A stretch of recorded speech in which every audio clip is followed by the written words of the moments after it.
There's no end goal in meditation, but one vague aim is to get good enough at meditating that you can eventually clear your mind or detach your thoughts at will. This way, you can prevent yourself from being distracted by unwanted thoughts whenever you want to be. I like to call this bubble time. Now, bubble time is the name for the small segments of time that I give myself throughout the day when I can be completely relaxed.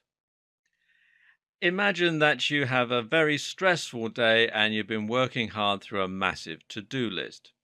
You need to make lots of calls, you need to manage your work team, and just generally fight a lot of fires. Plus, you have a date tonight with someone that you think will be awkward, and you have a pressing, ongoing money concern. Sound familiar? Anyway, you're on the bus going from one meeting to the next, and in that time, there is no benefit to being stressed.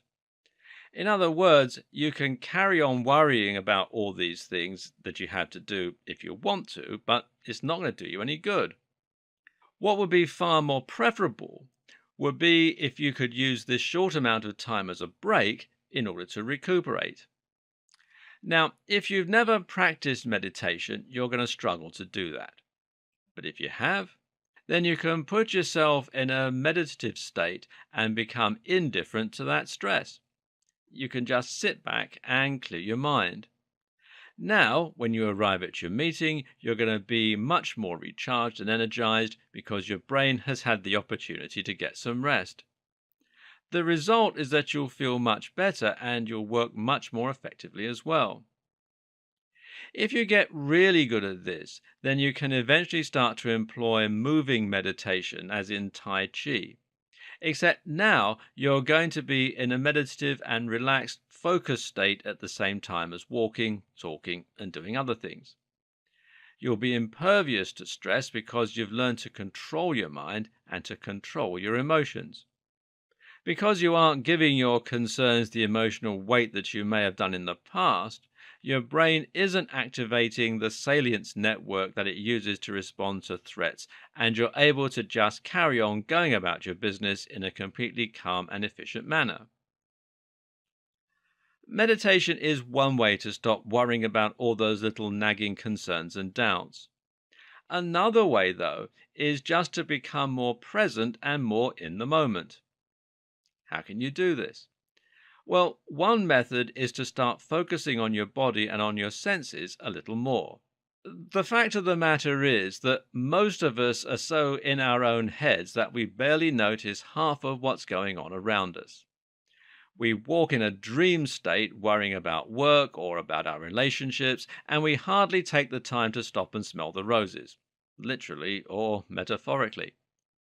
Try this right now. Turn off any music that you're listening to and instead start to notice the sounds around you. Really listen. What can you hear? Perhaps the hum of traffic outside. Maybe the murmur of conversation in the room. Maybe you can hear next door.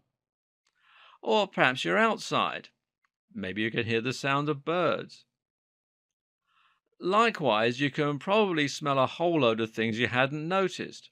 And if you take the moment to feel your own body, then you can probably notice the sensation of the seat pushing into your legs and into your buttocks.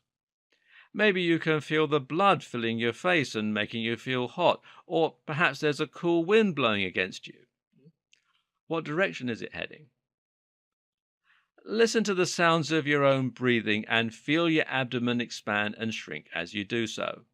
Once you do this, you'll find that you stop worrying about what's going on around you, and you'll start to appreciate your environment a little more. There's so much that you normally miss.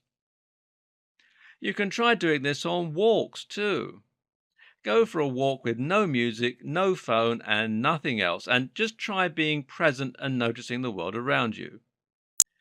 It's a calming and invigorating experience at the same time.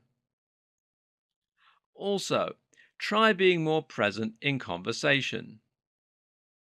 Practicing this is important because, as with practicing meditation, it will eventually become something that you can just engage at will. Now you can choose when you want to start listening better to what people are saying to you and when you really want to focus on the day which you're out with your children or something like that. Again, you can leave your work concerns at home. And try focusing on the sensation of your body more next time you're being intimate with a sexual partner. Don't worry about your technique, what you're going to do next, whether they like you. Instead, really focus on how the touch of their hand feels on your body. You'll find that you instinctively know what to do next and that you start being much more passionate and responsive. You'll become a better lover simply by getting out of your own head, and you'll feel it far more forcefully. This is true for everything else as well. Next time you have a bath, take a moment to really appreciate the warmth and the softness of the water against your skin. Indulge yourself in the smell.